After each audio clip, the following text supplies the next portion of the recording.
À tous et bienvenue dans ce nouvel épisode de l'art du NFT. On est avec Benjamin, comme tous les mardis à 18 heures sur Clubhouse pour vous parler de l'actualité et recevoir un invité de marque. Aujourd'hui, c'est César Piette qui nous rejoint, qui va se présenter incessamment sous peu. Mais en attendant, il faut qu'on parle d'actu. Et j'en ai une qui est assez marrante, c'est que j'ai un artiste qui m'a contacté, figure-toi Benjamin, pour me parler de ta formation. Je veux pas spoiler, mais tu as déjà un petit succès, je crois, auprès de street artistes. Mais quelle bonne idée. Merci Florent d'en parler. Je voulais en parler à la fin, mais effectivement, j'ai lancé une formation NFT pour les novices, pour ceux qui veulent, ou ceux qui s'y connaissent un peu, mais qui veulent un peu creuser le sujet, parce que c'est un sujet que je connais bien, comme j'y suis plongé 24 heures sur 24 depuis un an presque. Donc ouais, je propose cette petite formation. J'en parlerai à la fin. On va laisser César qui m'a dit que pour l'instant, il nous écoutait d'une oreille distraite parce qu'il est en plein travail. Il a une grosse actualité. Je présenterai moi-même César. Ce qu'on peut faire, Florent, c'est parler d'actualité déjà pendant un petit quart d'heure, comme on fait toutes les semaines, tous les mardis à 18 heures. Tu veux commencer, toi, avec Banksy, je crois.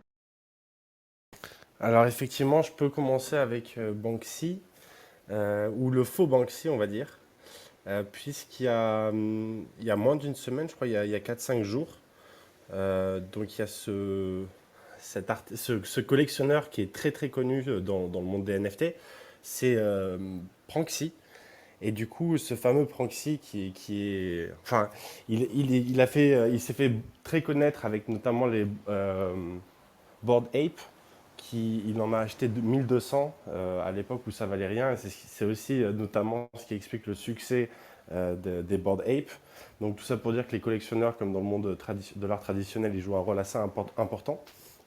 Là, Pranksy, il est allé voir, enfin, il y avait du coup ce NFT de Banksy apparemment, qui n'est pas vraiment dans le style de Banksy traditionnel, on va dire.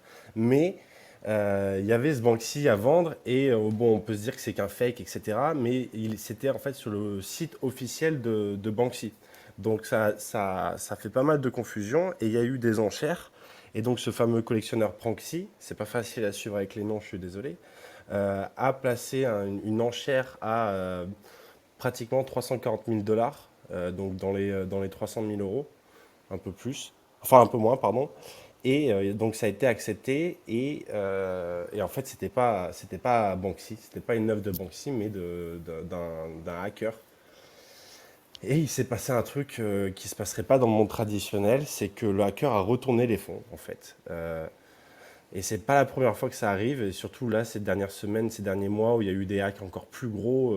Donc là c'est une petite somme quand même, on parle de 336 000 dollars. C'est quand même important. Il y a eu un hack la semaine dernière, il y a le mois dernier je ne veux plus dire de bêtises, mais de plusieurs millions. Et encore une fois, les fonds ont été retournés. Et donc, vu de l'extérieur et sans se documenter, on peut se dire que ben, c'est n'importe quoi. Enfin, c'est improbable. Et en fait, quand on est dans la crypto, on sait que tout marche sur la blockchain. Et la blockchain, c'est ce grand registre qui garde trace de toutes les activités qu'il y a eu. Et donc, vous pouvez beau vous faire hacker, il y a bien des personnes qui peuvent accéder à vos comptes et s'envoyer les sous sur d'autres comptes. En fait, c'est extrêmement difficile de semer les personnes qui suivent les comptes, en fait. Et donc, tout ça pour dire que la blockchain, ça permet cette transparence qui est une sorte de sécurité supplémentaire quand il y a des hacks, parce que forcément il y a des hacks, c'est le principe même de la blockchain, on l'a inventé pour que ça soit résilient aux attaques externes, parce que sur Internet, n'importe qui peut faire une attaque frauduleuse et être complètement anonyme. Mais là, justement, on permet de créer de la confiance parce qu'on a ce registre qui nous permet de dire, bon, ben voilà, le hacker, c'est cette adresse, et on sait que s'il bouge les sous, on peut le blacklister de tous les échanges. Dès qu'il va vouloir le reconvertir dans une autre monnaie, on peut le choper aux échanges du coup qui demandent aux échanges centralisés, type Coinbase, Kraken, etc., qui demandent les pièces d'identité. Donc ça fait autant de facteurs qui ont fait que ben, le hacker a tout simplement remboursé Pranksy des 336 000 dollars, si ce n'est qu'il a pas remboursé les frais de transaction qui étaient quand même de 5 000 dollars, donc pas rien. C'est aussi une autre actu qu'on pourrait commenter, mais on a trop de choses à parler aujourd'hui, donc ce sera pour une autre fois.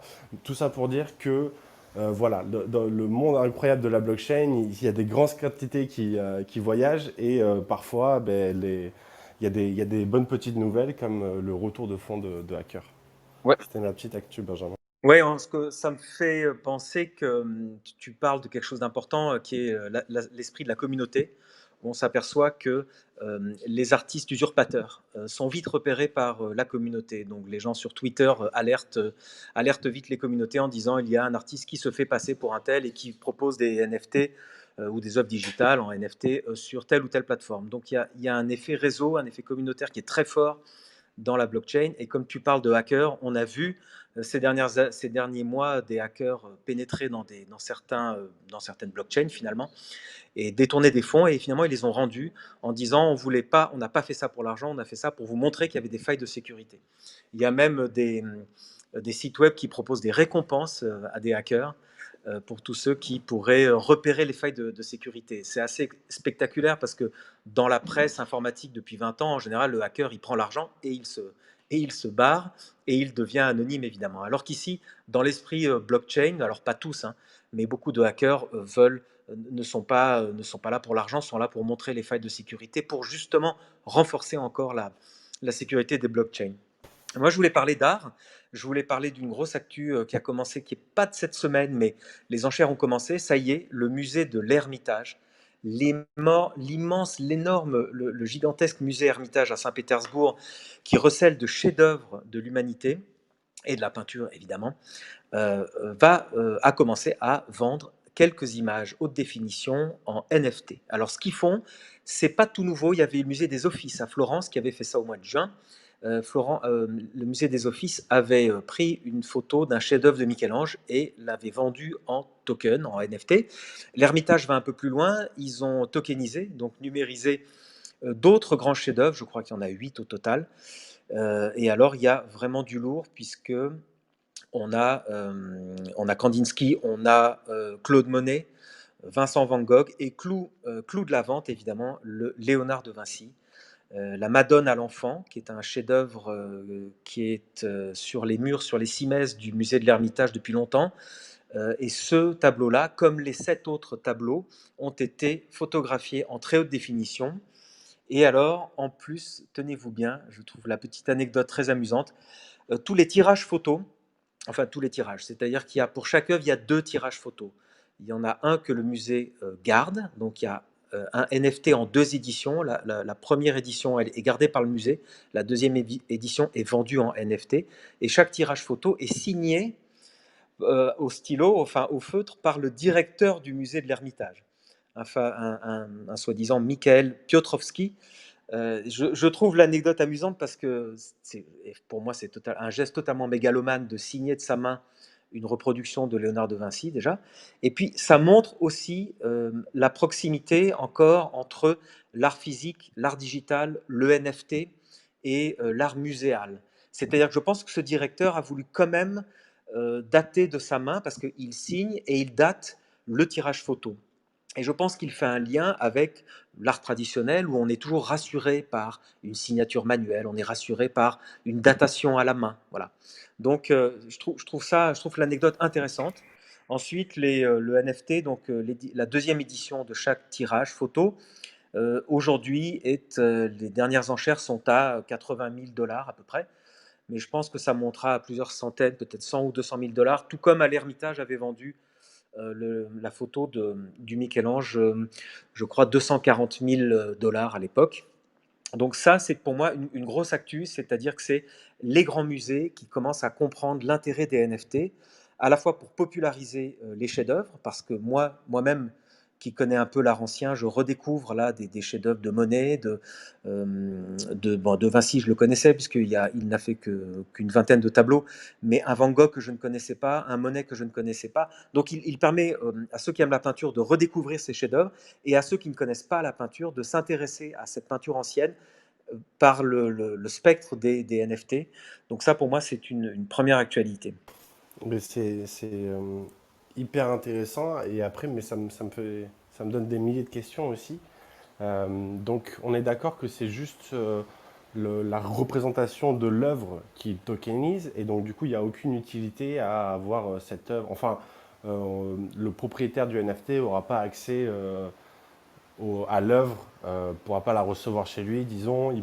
C'est vraiment juste la représentation de l'œuvre qui est tokenisée en fait. Oui, alors bonne question, parce qu'effectivement, j'ai oublié de dire un truc de très important, tu m'y fais penser, c'est qu'il y a, première chose, d'abord, le musée insiste pour dire que ce NFT a été produit par le musée de l'Ermitage à Saint-Pétersbourg en accord avec les lois en vigueur en Russie. Donc ce NFT a une imprimature de l'État russe, si tu veux. Donc le propriétaire de ça, de ce NFT, pourra d'abord se prévaloir d'un NFT validé par l'État. Et ça, c'est une immense question qu'on abordera certainement dans toutes les rooms futures. C'est la validité légale des NFT. Hein. Ça, c'est aujourd'hui une immense interrogation. Et deuxième chose, Florent, tu m'y fais penser aussi, c'est que ça, c'est très nouveau. Ils disent bien the owner. Je suis devant le site, je vous lis en anglais. The owner can demonstrate NFT for any purpose, commercial et non-commercial. Alors ça, moi, j'ai été stupéfait. C'est-à-dire commercial, c'est-à-dire que, selon moi, une utilisation commerciale peut être faite du Monet ou du Van Gogh, hein, de la photo, évidemment, hein, la photo du Van Gogh, la photo du Monet, la photo du De Vinci, pour faire des t-shirts, puisque l'utilisation peut être commerciale. Alors là, ça change tout. Là, effectivement, une entreprise peut mettre 100, 200, 300 000 euros dans l'achat des droits. Finalement, le NFT te donne un droit d'usage commercial sur cette image.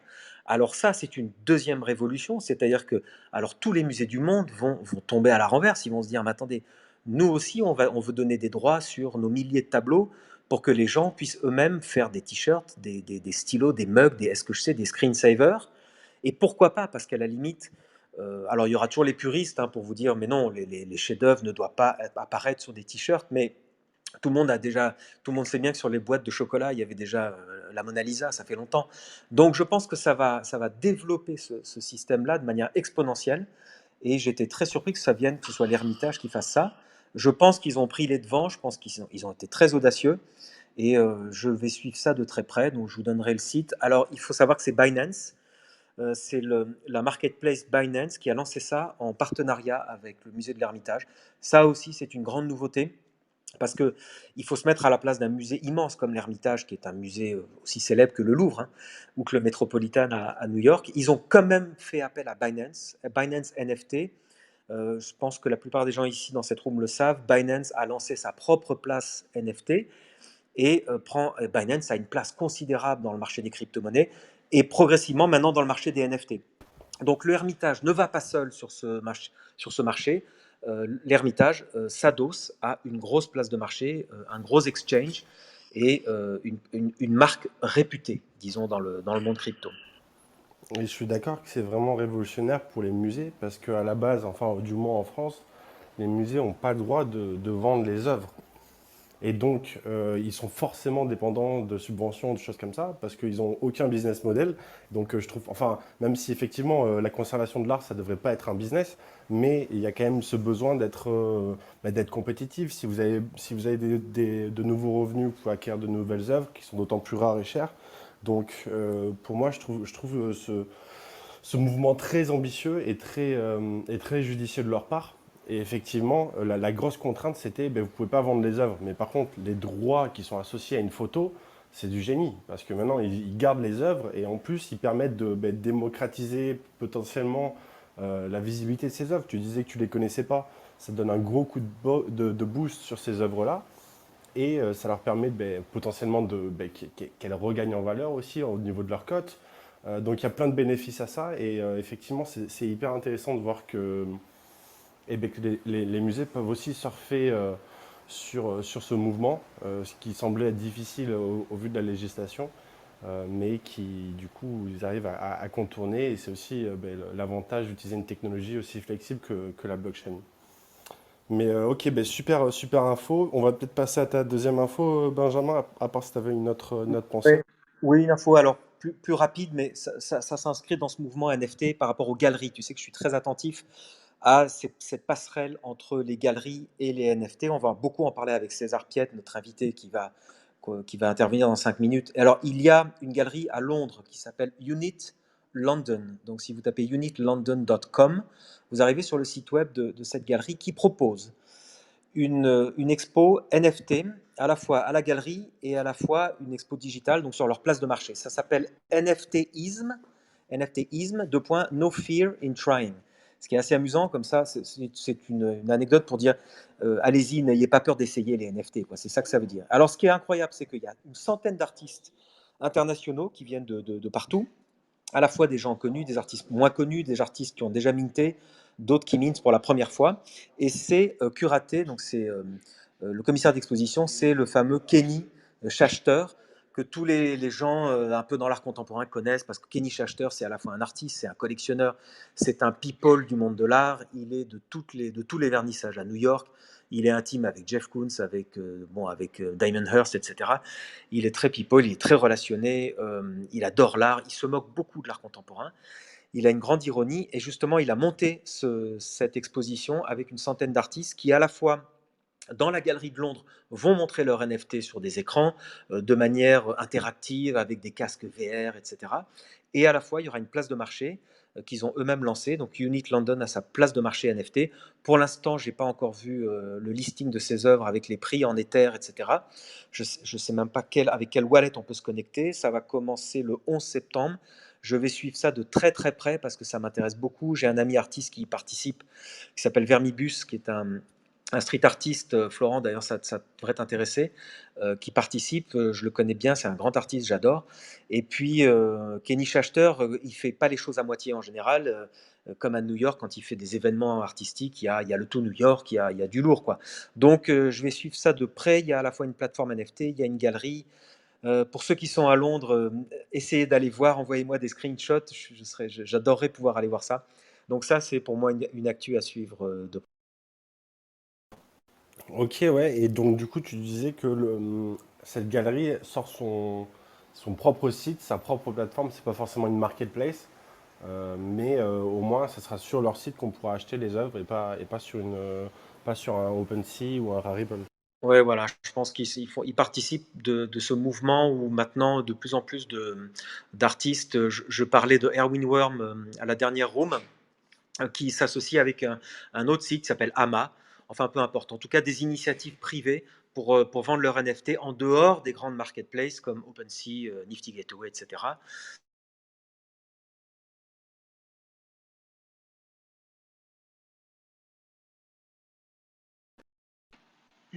Hello, on m'entend? Oui, salut César, ouais, ouais, on t'entend bien. Ouais, J'ai vu, ok. j'ai vu que Florent était en ligne. Florent, tu es avec nous toujours? Ouais, désolé, je me fais harceler au téléphone et c'est difficile de décrocher, de raccrocher. Pas de problème. Je vais présenter César très rapidement. C'est Ouais. un artiste, je vois sur sa bio, il est né en 1982 et il travaille dans le sud de la France. Et moi, je l'ai découvert dans une grande galerie à Bruxelles, bon, qui est à Paris, à Bruxelles et ailleurs, mais je l'ai découvert à Bruxelles dans la galerie Almin Reich. Ce qui m'a tout de suite intéressé, c'est qu'il y a une esthétique dans les tableaux de César qui est extrêmement proche de l'esthétique 3D. Et pour cause, j'ai découvert bien plus tard qu'en fait, il a travaillé dans le gaming et dans le jeu vidéo, dans la publicité, il a travaillé avec des outils 3D. Et en fait, je pense que César nous confirmera, mais il a d'abord conçu ses œuvres en 3D et ensuite il a eu l'idée, pour moi une idée vraiment géniale qui me plaît, de reproduire sur un tableau à l'identique l'image 3D qu'il avait devant son écran. Et pour reproduire ça, il y a tellement de dégradés de couleurs, il y a tellement de finesse qu'il utilise un appareil qui s'appelle un aérographe que pas mal d'artistes peintres connaissent, que moi j'utilise aussi, donc ça me touche particulièrement et qui permet de faire donc des lignes extrêmement fines, de faire des dégradés de couleurs très fines et d'essayer de retrouver cette esthétique 3D. Mais le mieux, César, c'est que je te laisse peut-être nous dire deux mots de cette idée de reproduire sur toile une image 3D. Oui, bah après, je pense que ça participe quand même d'un mouvement. Après, moi, c'est vrai que là, enfin, ma pratique, c'est vraiment la peinture et je suis quand même très intéressé par, alors d'un côté forcément tout ce qui est digital, etc., puisque c'est ma matière première entre guillemets, mais après je suis quand même très intéressé par toute l'histoire de la peinture en général. Et du coup, c'est vrai que je m'inscris juste dans cette tradition de, je veux dire, quand tu remontes à Warhol, je veux dire, à Gerhard Richter, etc., ce sont tous des artistes qui ont utilisé des visuels et qui ont essayé de les reproduire aussi plus ou moins fidèlement, on va dire. Mais en tout cas, ça participe quand même de ça. Donc aujourd'hui, c'est vrai que la 3D, elle est quand même assez démocratisée. Donc c'est vrai que on va dire que j'aime bien utiliser on va dire des matériaux, voilà, des outils qui sont assez actuels. Donc du coup, oui, ça c'est un peu, voilà, c'est un peu par la force des choses, je pense que c'est un peu imposé, quoi. Donc oui, après, ce que tu dis, c'est vrai. Je commence d'abord toujours par modéliser en 3D sur des logiciels toutes mes images, et après, j'essaye d'en faire. Enfin, je vais dire reproduction, mais pour moi, c'est un peu plus subtil que ça. Mais en tout cas, oui, j'essaye d'obtenir une image physique qui soit la plus proche de ce que j'ai sur mon écran d'ordinateur une fois que j'ai fait le rendu final voilà, sur l'ordi, quoi. Oui, tu t'inspires vraiment des mouvements pop art. Effectivement, tu as raison. Quand on y pense, on pense à Roy Lichtenstein, on Voilà, pense ouais. à Warhol, Mm. on pense à Rosenquist qui faisait des collages Ouais, papier ouais, ouais. d'abord, effectivement, qui après reproduisait au pinceau de manière assez fidèle. D'ailleurs, ils essayaient d'être très fidèles par rapport au collage. Ouais. Donc, Il y ouais. a en plus quelque Ouais, chose. ouais, vas-y, vas-y. Ouais, en fait, j'ai vu, tu as un univers de personnages évidemment liés à l'enfance, liés à ces petits objets. Ça, dans les Kinder Surprise, on avait des petits personnages à monter, des animaux avec tout en plastique. Donc il y a une esthétique très plastique. D'ailleurs, je crois qu'il y avait un critique d'art qui avait qualifié ta peinture de super plastique, quelque chose comme ça. Ça fait penser à Murakami, quand il parle de sa peinture, il dit que c'est super flat. Toi, au contraire, il Ouais. y a des effets de Moi, profondeur. Donc, c'est un peu l'inverse, c'est super c'est un peu bref. l'inverse. Ouais, exactement. C'est ça. Et il y a des personnages qui font penser aussi au Lego. Quand on achetait des Lego, il y avait des petits bonhommes qui avaient une tête, enfin, des grands yeux noirs, des Ouais, traits. ouais, Et Playmobil aussi. Après, enfin, Playmobil, c'est après, moi, je sais, enfin, ma fille est ultra fan des Playmobil. Elle doit avoir peut-être 500 ou 600 Playmobil. Régulièrement, je vais dans sa chambre, je regarde un petit peu enfin, comment ça se passe, etc. Enfin, je regarde les reflets de plastique et tout. Donc après, après, on va dire que oui, visuellement, ça s'inspire de ça, d'objets, enfin, de jouets en plastique, voilà, qu'on pourrait trouver dans le vrai monde. Après. Je dirais pas que c'était forcément l'intention première. En fait, ce que les gens ont peut-être un peu plus de mal à comprendre, c'est que au début, quand je me suis mis à la 3D, j'ai trouvé que c'était un outil qui était assez pertinent par rapport à l'époque, parce que non pas que ce soit nouveau, parce qu'en fait les modélisations 3D existent depuis les années 90, quoi. Moi je me souviens des premiers jeux vidéo style Mario 64, etc. C'était des jeux où il y avait déjà des modélisations, où c'était des gros triangles, enfin énormes, etc. Mais je veux dire, la modélisation 3D n'est pas nouvelle en soi, en fait. C'est simplement qu'aujourd'hui, il y a beaucoup de nouveaux constructeurs de logiciels qui ont sorti des choses. Il y a beaucoup de ressources de gens, de mecs qui font des tutoriaux sur YouTube, etc. Donc, du coup, il y a quand même un engouement. Et puis, on va dire aussi que la puissance de calcul des ordinateurs permet aussi de faire des images ultra réalistes. Et la 3D, vraiment, est partout. Et même, ça va au-delà. Et ça, c'est quand même une partie de ce que j'essaie de dire dans mon travail. C'est que peu de gens, je pense, sont au courant oui,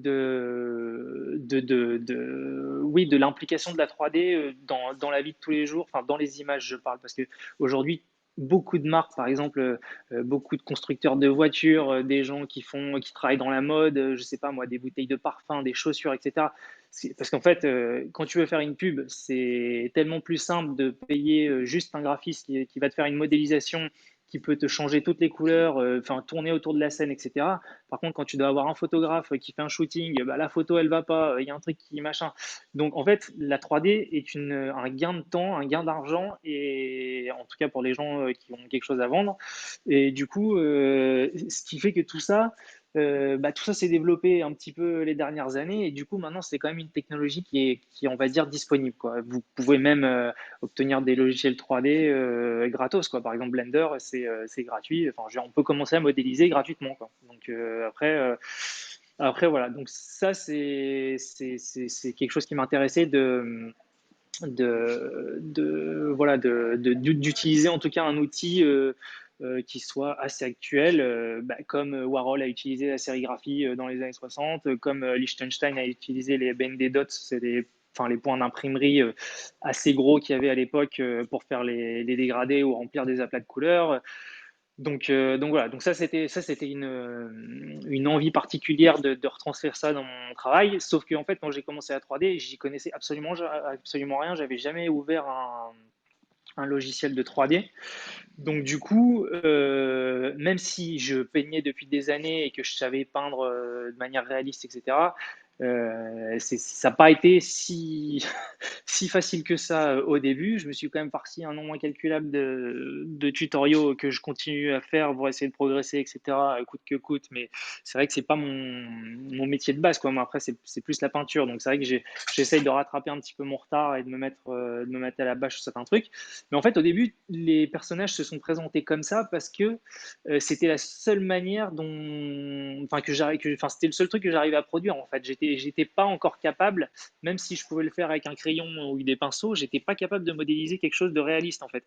Et je savais que je voulais utiliser la 3D, mais je savais aussi que au bout du bout, ce que je voulais obtenir, c'était quand même une image assez réaliste, même si c'était un objet très simple en fait. Je voulais qu'il y ait quand même un niveau de réalisme assez important pour être justement dans cette espèce d'illusion dont on parle, voilà, des images qu'on voit, qu'on ne sait plus trop si c'est réel, enfin, je veux dire, si ça existe ou pas, etc. Donc, en fait, ça s'est un peu fait comme ça, un peu sans faire exprès au début, quoi. Et après, en fait, enfin, ça m'a plu et j'ai trouvé qu'il y avait quelque chose d'intéressant dans la manière de répondre, on va dire d'être un peu dans une sorte de contraste quand même, parce que c'est vrai qu'une proposition comme ça sur des sujets tellement traditionnels, tellement classiques de la peinture, je sais pas, avec des natures mortes, enfin voilà, des portraits, etc.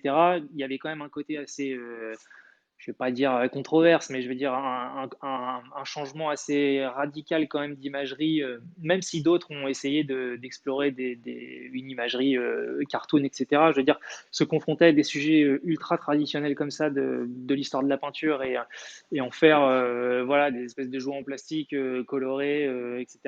Il y avait quand même un truc qui m'intéressait là-dedans que je trouvais qui était assez original.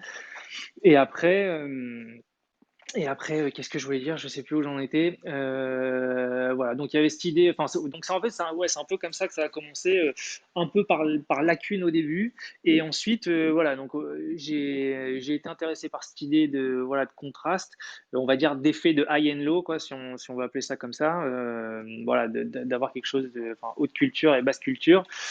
Et puis après, j'ai trouvé aussi que parce que c'est vrai que quand tu es de la peinture figurative ou qui représente quelque chose, tu es toujours quand même, malgré tout, tu donnes une représentation quoi, du monde qui t'entoure, etc. Alors même si c'est des sujets classiques, voilà, j'aimais bien cette idée aussi de retranscrire un univers, ou en tout cas, oui, comme ce que c'était Sacha Bogojev, un univers hyper plastique, etc. Quoi, parce que il y a aussi quand même voilà, pas forcément des interprétations, mais je veux dire, ça peut amener aussi vers d'autres champs de lecture, voilà, de représenter l'humain par un bonhomme en plastique figé, avec un sourire un peu figé, ouais. Oui, on Donc, peut dire à tout le ouais, monde d'abord qu'il suffit de voir ton avatar là sur ta petite ouais, vignette Clubhouse pour comprendre à peu près ton univers graphique.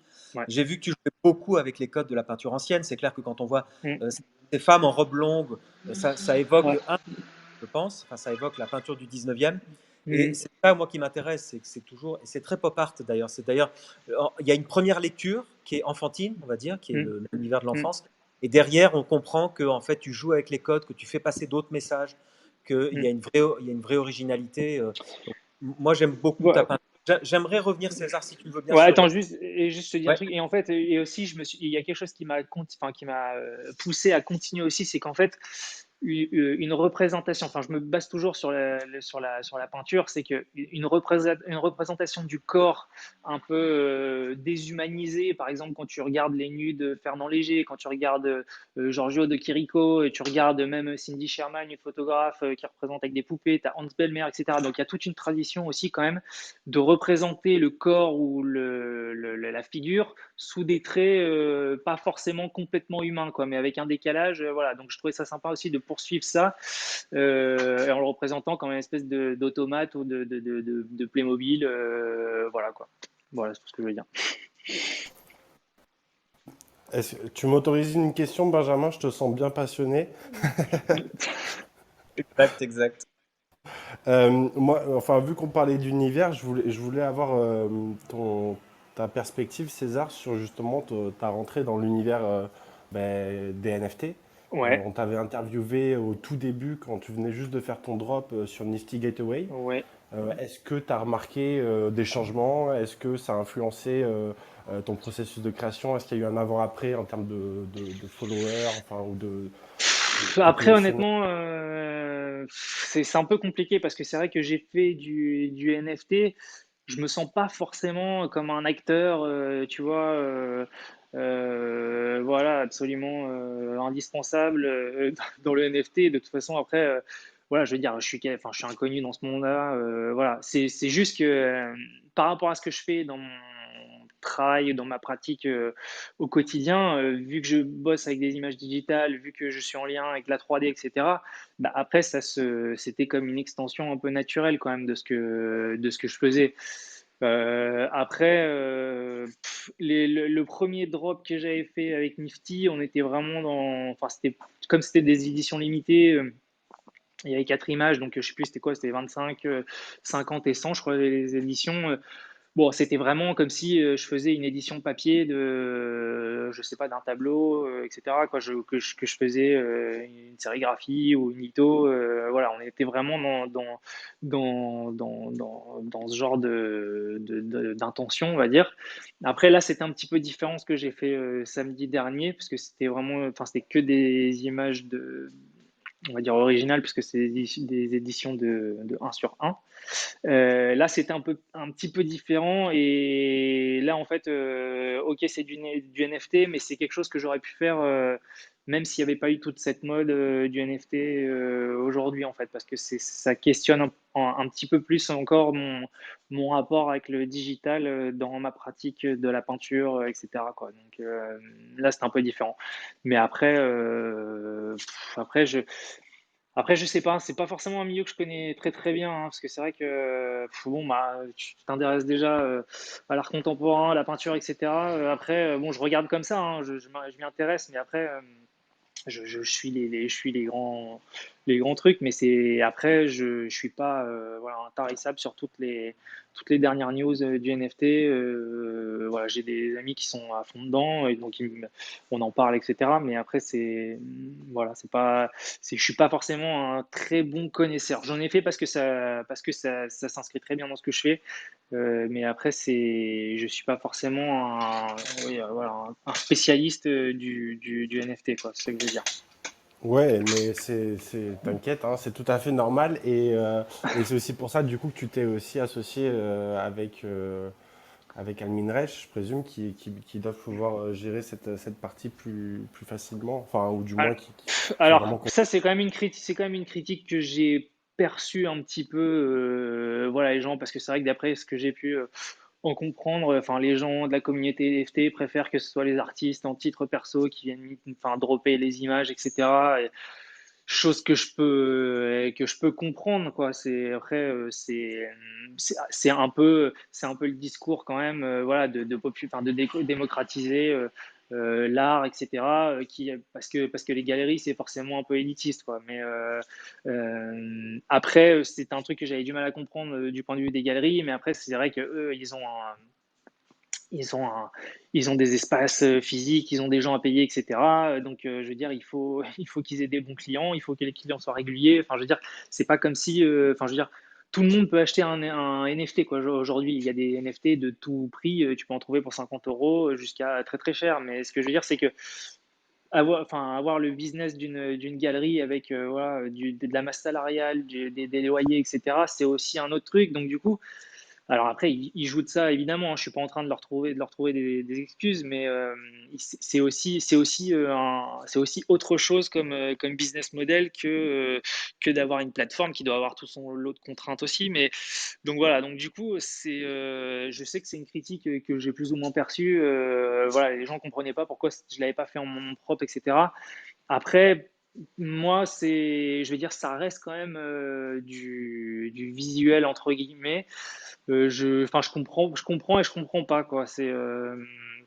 C'est à partir du moment où c'est une galerie, théoriquement, quand tu signes un contrat elle est censée te représenter. Donc, elle essaye de te trouver des opportunités, de montrer ton travail, de vendre ton travail, de faire plein de choses. Donc, du coup, pourquoi pas vendre des NFT, quoi. C'est un truc que j'ai du mal à comprendre, même si le principe de base de la communauté NFT veut absolument que ce soit démocratisé, que ce soit pour tous. Ça, j'ai bien compris, mais après, la galerie, elle est là pour t'aider dans ta pratique en général, et donc du coup, bah, pourquoi ne pas le faire avec, quoi, je veux dire. Et après, oui, techniquement, après, ils se sont occupés de tout. Enfin, c'est eux qui étaient en contact avec les deux plateformes, c'est eux qui ont tout géré. Enfin, après, moi, je me suis pas, on a divisé les gains en deux, mais après, c'était tout ça, j'ai pas eu à m'en occuper du tout, quoi. Mais après, voilà, ouais, ouais, voilà. C'est la confrontation des deux mondes, en fait, l'ancien monde et le nouveau, on va dire.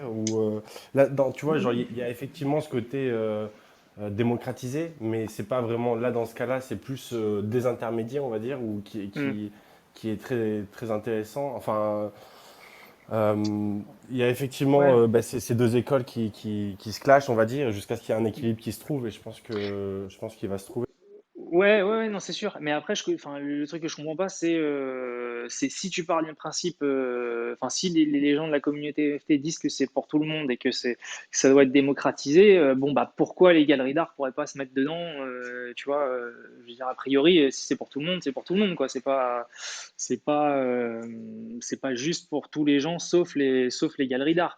Après, le problème le galerie t'apporte aussi une crédibilité que tu peux pas avoir toi seul, quoi. Je veux dire, demain, enfin, je veux dire, n'importe qui expose chez Gagosian ou chez White Cube, je veux dire, je veux dire, les prix montent, l'intérêt des gens monte. Enfin, je veux dire, après, malheureusement, c'est quasiment impossible.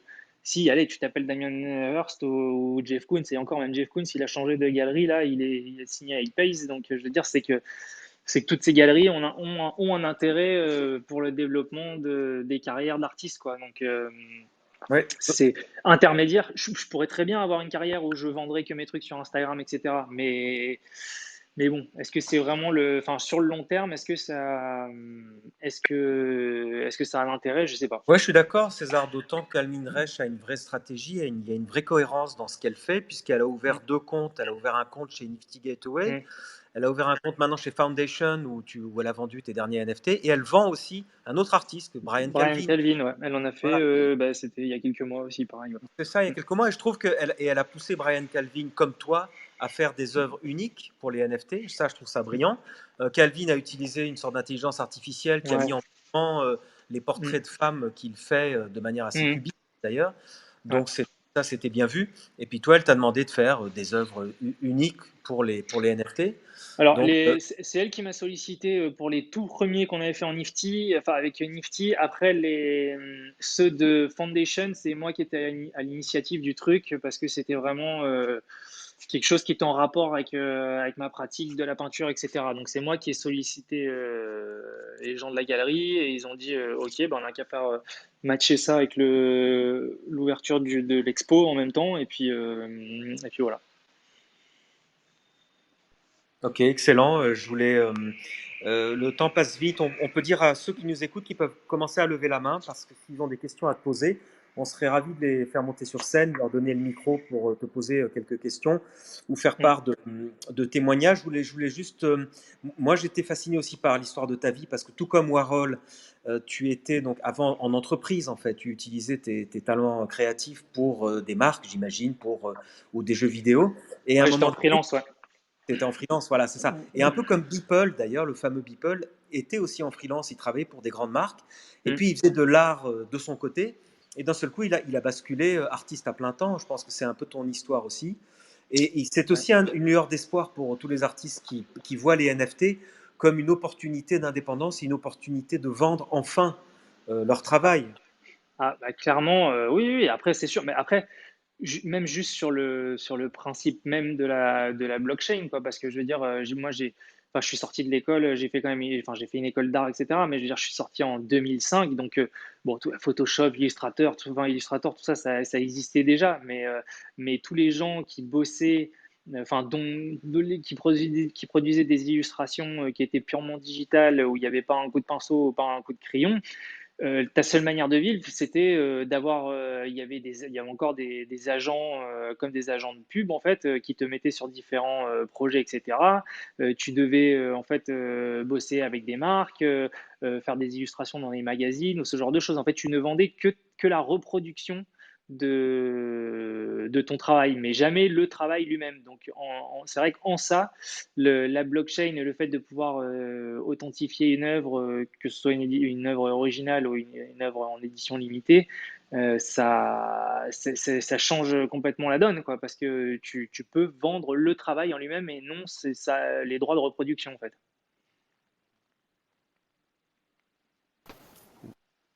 Ben ouais, clairement, ça au moins dans l'art digital ou l'art numérique, c'est vraiment ce qui a été un changement de paradigme et ce qui a fait en fait tilter à beaucoup de monde le Mm, potentiel des NFT. Parce que ouais. en fait, quelque chose, ça devenait pas une solution concrète à un problème concret, mais en fait, on savait pas vraiment que c'était un problème. Enfin, il y avait que les artistes qui savaient que c'était un problème. Les gens lambda, enfin voilà, on avait tous connaissance Mm. qu'il y avait de l'art digital, mais sans pouvoir le palper. Et donc, les NFT Ouais. ont vraiment permis ça. Et ça me permet aussi de rebondir sur ton point précédent, où Mm. justement, euh, autant dans le marché de l'art traditionnel, effectivement, sans galerie, tout devenait beaucoup plus difficile. Là, maintenant que tu as le NFT, le web, c'est ta galerie. Et donc, du coup, tu n'as plus besoin d'avoir cet intermédiaire. Enfin, tu n'as plus forcément besoin d'avoir cet intermédiaire Ouais. pour pouvoir vivre enfin, sur le long terme, même si c'est C'est encore très tôt pour dire si ça va vraiment se soutenir dans ces niveaux de prix. Oui, c'est sûr, mais après, tu vois ce que je veux dire, c'est le problème, c'est que on parle de forcément des highlights, tu vois, des mecs qui font des millions ou des centaines de milliers de dollars, etc. Exactement comme il y a quelques années dans l'art contemporain où les mecs ils passaient des millions, etc. Mais en fait, ce marché-là, il représente quoi, peut-être dans l'art contemporain, en tout cas, toutes les enchères à plus de 1 million de dollars, elles représentent peut-être 1% du marché mondial en fait. Et j'ai quand même l'impression que toutes les superstars qu'on entend, enfin, je veux dire, les mecs qui font des gros scores en NFT en termes d'argent, ça reste quand même assez marginal par rapport à toute la population qui essaye de vendre ces NFT, mais qui n'ont pas forcément la visibilité de mecs plus connus qu'eux, etc. Quand même, j'ai quand même l'impression que c'est comme ça, quoi. non, mais Mais potentiellement, oui. complètement d'accord, César, d'autant que ceux qui marchent bien en NFT ont déjà une grosse communauté, soit sur Twitter, Voilà. soit sur Instagram.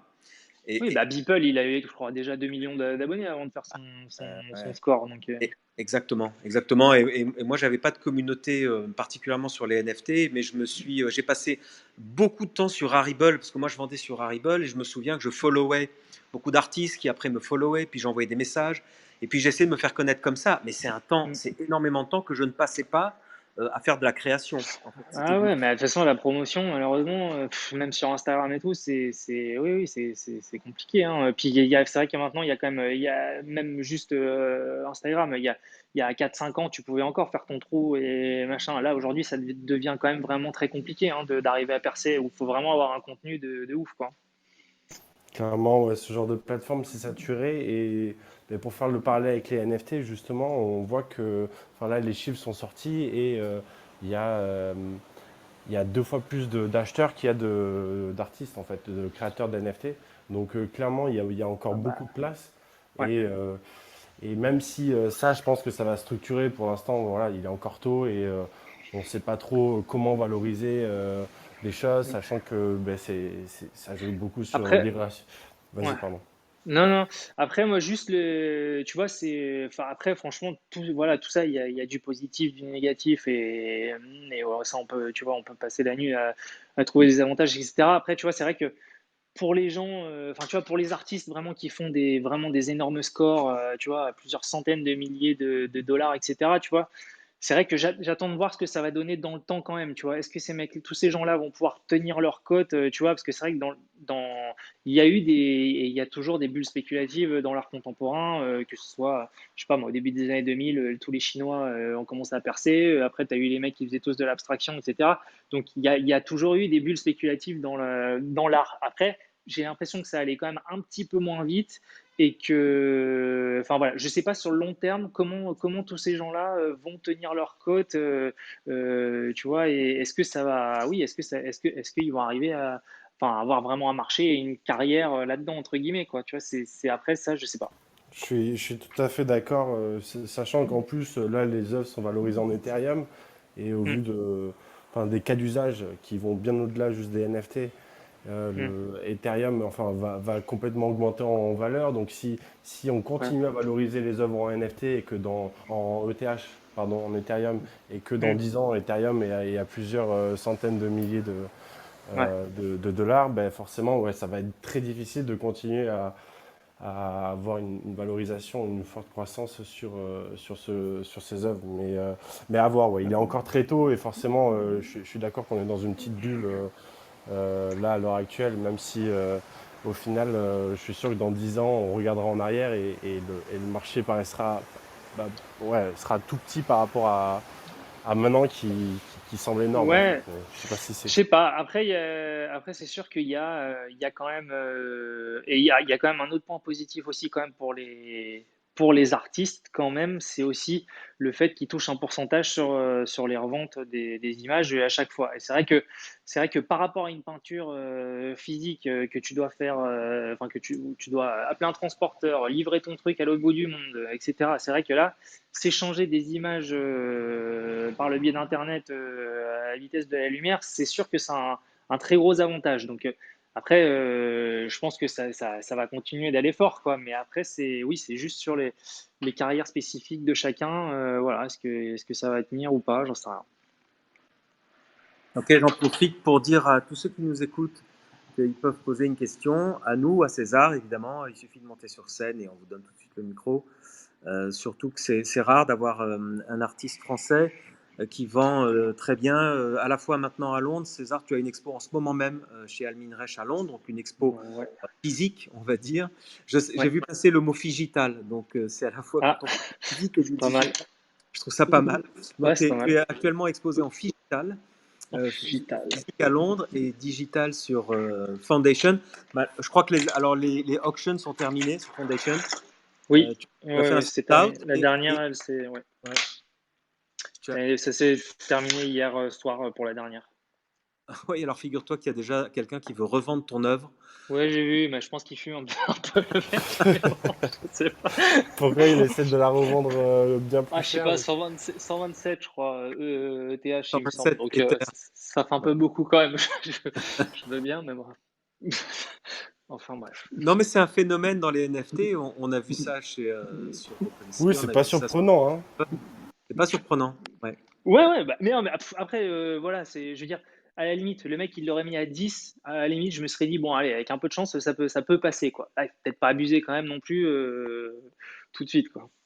Non, mais là, justement, 10, 10, on sait que, enfin, il sait que ça peut partir et ça peut partir vite. Et s'il veut pas s'en Hmm. débarrasser, tu vois, là, il se dit 170, bon, mais au moins, je sais que je vais l'avoir un Ouais, moment.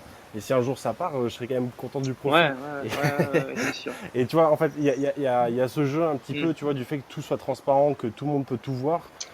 C'est vrai que sur une collection, quand tu vois que les prix sont exorbitants, ça veut dire quand même que les gens tiennent aux œuvres et qu'ils sont pas prêts à s'en débarrasser facilement. Et c'est un petit peu le message, tu vois. Je pense que, je sais pas sur Foundation ça marche comme ça, mais peut-être qu'il peut recevoir des offres, et donc des offres qui seront peut-être plus raisonnables, tu vois, dans les, je sais pas, Hmm. Ouais, 80, 100 Ether. ouais, C'est- ça va déjà pas mal, c'est- hein. oui, non, clairement, c'est beaucoup plus que ce que j'aurais jamais. Mm. Clairement, tu vois, genre, ça peut permettre aussi de commencer ce dialogue, de le mettre à un prix comme ça. Donc, il y a aussi tout ce jeu-là du pricing, on va dire, qui est assez Ouais, bah c'est un intéressant. marché, quoi. C'est un marché. Mais les C'est gens ont ça. vu, tu sais, sur les collectibles, là, sur les punks, etc., les gens ont vu dans la nuit des collectibles passer de 5 éthers à 100 éthers dans la nuit. Donc, Ouais, il y a le, ouais, ouais, ouais. il y a le phénomène, je mets un prix très haut, parce que si ça se trouve, pendant que je vais dormir, le César Piet, ça va exploser dans la nuit et quelqu'un va me... Ouais, mais moi, comme tu disais, j'ai pas forcément une grosse communauté derrière, etc. Ça, c'est valable pour des mecs qui sont déjà très connus ou, enfin, après, voilà, moi, ça m'aurait étonné quand même. Ouais, j'ai une petite question personnelle qui m'intrigue, César. Avec Hmm. tes éthers, tu les capitalises, tu les gardes ou tu as déjà voulu les revendre? Je sais pas du tout, là, elles sont dans le wallet, je sais pas ce que je vais en faire, je sais pas si je les convertis ou pas, je sais pas encore. Est-ce que tu as acheté J'en sais rien. des NFT d'autres artistes? Non, à la limite, c'est un truc que j'aimerais bien faire, mais après, il faudrait que je me penche un peu plus, voir vraiment les artistes que j'aime bien et voir si c'est possible d'en acheter. Je sais pas, peut-être. Honnêtement, après, si les trucs me plaisent, pourquoi pas. Ok. Et j'imagine qu'on t'a sollicité pour des collabs parce que moi je sollicite d'autres artistes. J'ai vu que d'autres artistes m'ont envoyé des messages aussi. Il y a pas mal d'artistes, je pense que c'est dans le monde anglo-saxon, ils sont très enclins à faire ça. Hmm. Donc c'est quelque chose, toi, tu es ouvert à une collab comme ça sur un NFT, évidemment, hein. Mais une collab avec quoi? Tu veux dire un mec qui fait Ouais, de l'art, enfin de la peinture ou de la musique ou autre chose? ouais, ça peut être effectivement en général la musique. En fait, en général, il y a des musiciens qui proposent d'associer Hmm. des vidéos d'artistes avec leur musique, par exemple. Ouais. Hmm. Pourquoi pas, hein. Après, ça dépend aussi, parce que c'est vrai que Almin Reich, tu vois, elle est quand même. Parce que je sais que, tu vois, il y a plusieurs de ces artistes qui ont fait des collaborations avec des marques comme Dior, Vuitton, etc. Donc, je sais qu'elle est quand même, tu vois, derrière un petit peu à regarder. Donc, après, ouais, faudrait que le type soit assez, on va dire, enfin, que ce soit pas mon cousin qui fait de la musique dans son garage, quoi, tu vois, je pense. Mais Et bien, après, pourquoi pas? il faut des niveaux de notoriété équivalents en Ah, général. ouais, enfin, tu vois, oui, enfin, oui, à peu près, oui, quand même, je pense. Mais après, non, je suis pas fermé du tout. Pourquoi pas? Après, faut voir si ça se marie avec l'univers. Enfin, je sais pas. Honnêtement, pourquoi pas? C'est pas, pour l'instant, le truc s'est pas présenté, donc je peux pas te dire, mais éventuellement, si ça se présente, pourquoi pas? Voilà. Mais après, enfin, c'est pas forcément. Moi, j'aimerais bien faire une pochette d'album d'un artiste, un truc comme ça, quoi, même sans parler de NFT. Enfin, je veux dire, après, moi, j'ai des rêves simples, quoi. C'est pas forcément, pas forcément du NFT, etc. Après, ouais, des collaborations avec des artistes que j'aime bien, etc. Oui, c'est clair que ouais, ça m'intéresserait, quoi. Voilà, c'est bien, tu as passé ton message comme ça. Ouais, bah, Si, je pense pas qu'ils m'écoutent, mais bon.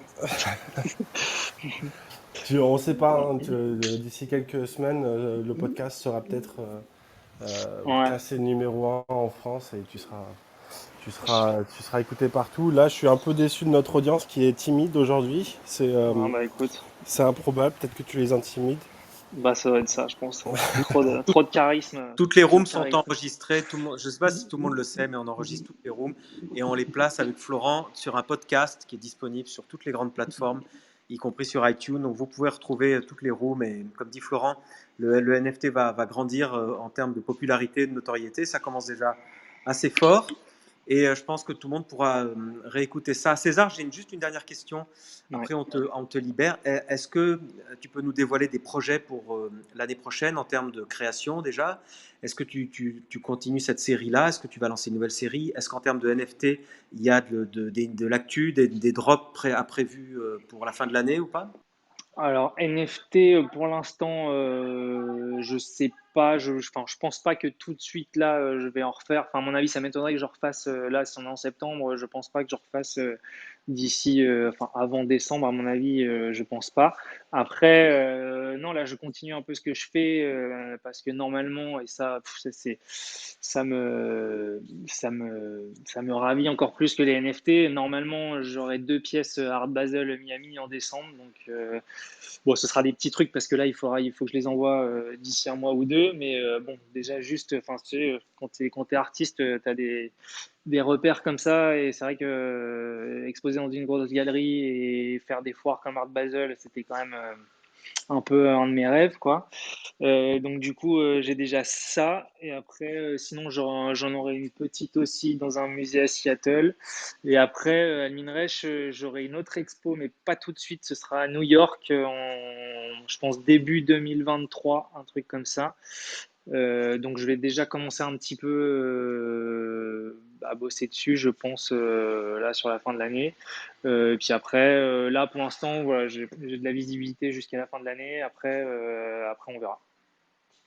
Oui, Art Basel, c'est carrément bravo, quoi. C'est absolument magnifique. C'est vraiment, c'est un aboutissement Ouais, en termes de visibilité. Franchement, il y a Basel en Suisse et il y a Basel Miami, qui sont ouais. effectivement les deux plus grands rendez-vous du monde de l'art contemporain, clairement. Mm, Donc, félicitations, ça c'est vraiment, vraiment génial, bravo. Et puis ouais, je pense qu'Almin Reich, c'est vrai que c'est une excellente galeriste qui propose, qui place d'ailleurs, il faut dire aux gens que les galeries ne sont pas là que pour vendre, les galeries sont là aussi pour placer les artistes dans les musées. mm, Donc, je suppose que c'est une initiative d'Almin Reich qui est en contact, comme tous les grands galeristes, avec tous les musées et qui propose des œuvres, tes œuvres, les œuvres des artistes, à des musées pour rentrer dans des collections et ce qui permet d'asseoir la notoriété, d'asseoir la cote de l'artiste. Donc ça, c'est mm. génial. Bravo à toi, César. Je ne sais pas s'il y a une question. Je ne vois pas de questions arriver. De toute façon, il est déjà presque dans 2 minutes. On va arrêter cette room. Florent, un dernier petit mot pour toi? Bah écoute, merci beaucoup César, c'était hyper cool de te réentendre après ces quelques mois et j'espère qu'on te reverra à ton Ouais, bah à prochain l'occasion, je drop repasserai. Ouais, bah avec plaisir. ouais, on verra ce que c'est. Après, ouais, ouais, on va. Il faut voir. Après, je sais pas. Il faut que je réfléchisse un petit peu. Moi, je suis un petit peu un diesel, donc il faut, il faut que je prenne le temps et que j'ai envie de faire les trucs pour que ce soit, ouais, intéressant, quoi. Bah, clairement, c'est un bon mot de la fin, c'est plus que essayer de se dépêcher et surfer sur la vague, c'est intéressant mais de vraiment comprendre la tech, peut-être le mouvement derrière et adapter son art en fonction plutôt que ce soit une énième copie Ouais. dans l'intention artistique. Voilà, beau petit mot de la fin.